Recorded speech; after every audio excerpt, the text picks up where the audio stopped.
Hi, my name is Shannon and I'm a missionary associate heading to El Salvador. I first became familiar with El Salvador when I was a leader for a missions trip there and immediately fell in love with the country. I ended up going back for a year to serve and found that the people, despite all of the hardships they face, are a strong people full of love and care, and I cannot wait to go back and continue to serve alongside them.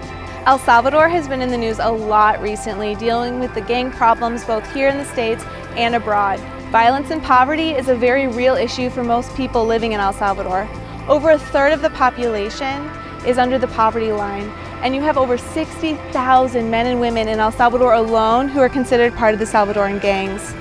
This has led to serious violence. There's been over 4,000 homicides. That's 6 times the amount of homicides we had last year in the Chicagoland area.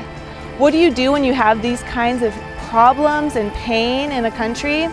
We believe that youth ministry and children's ministry is essential to seeing a change in this country. With my background in youth ministry, I'm going to be working with King's Castle Ministries to work alongside youth and children's pastors to help create an effective ministry that speaks truth and life to children and young adults.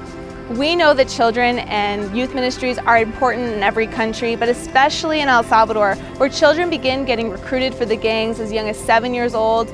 Being a part of a ministry that focuses on this could be the difference between a life in the gangs or a life flourishing. One boy I got to meet my first time heading to El Salvador was Gerson. I worked with him when I was working in a medical clinic. He came in with a horrible infection that was able to grow much larger than you would normally see in the States because his family didn't have access to medical care.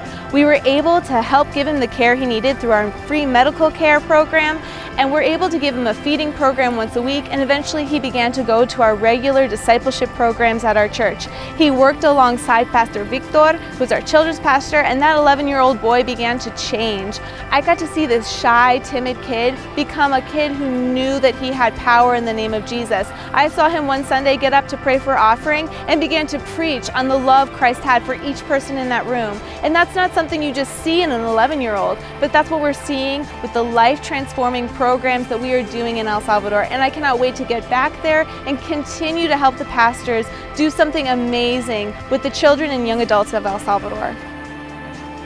But I can't do this alone.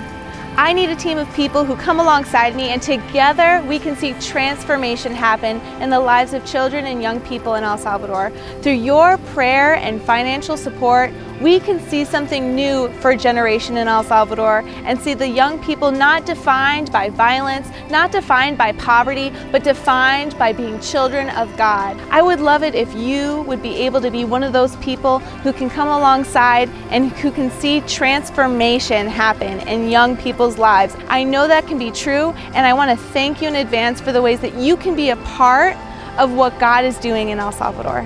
Thank you.